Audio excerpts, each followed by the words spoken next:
पुण्यात भरदिवसा गुंड शरद मोहोळची हत्या केल्याच्या घटनेला आता जवळपास 3 महिन्यांचा काळ लोटला. असं असतानाही राज्यात गुन्हेगारीच्या घटनांवर आळा बसताना दिसत नाहीये. विशेष म्हणजे कोल्हापुरात आज संध्याकाळच्या सुमारास कायदा आणि सुव्यवस्थेवर प्रश्न निर्माण होतील असा धक्कादायक प्रकार समोर आला आहे. कोल्हापुरात रंकाळा चौपाटीवर नागरिकांच्या डोळ्यांसमोर एका तरुणावर 3 ते 4 जणांनी सशस्त्र हल्ला केला. या हल्ल्यात 30 वर्षीय तरुणाचा मृत्यू झालाय. हा सगळा प्रकार रंकाळा चौपाटीवर असलेल्या नागरिकांच्या डोळ्यांसमोर घडला. त्यामुळे नागरिकांमध्येही भीतीचं वातावरण पाहायला मिळत आहे. संबंधित घटना ही आज संध्याकाळी 5:30 वाजण्याच्या सुमारास घडली. रंकाळा चौपाटीवर नेहमीप्रमाणे नागरिक आणि पर्यटकांची गर्दी होती. यावेळी अचानक एका तरुणाचा पाठलाग करत 3 ते 4 जण धावत आले. त्यांनी तरुणावर धारदार शस्त्रांनी हल्ला केला. या हल्ल्यात तरुणाचा जागीच मृत्यू झाला. विशेष म्हणजे रंकाळा चौपाटीवर एवढी वर्दळ असताना हा प्रकार घडला.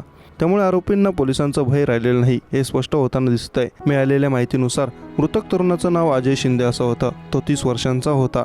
मृतक अजय शिंदे हा देखील एक गुंड होता अशी माहिती समोर येत आहे. अजय शिंदे हा यादव नगरात वास्तव्यास होता. यादव नगरातीलच टोळी युद्धातून ही हत्येची घटना घडली आहे अशी प्राथमिक माहिती समोर येत असून दरम्यान या प्रकरणाचा तपास आता पोलीस करत आहेत. संबंधित हत्येच्या घटनेची माहिती मिळाल्यानंतर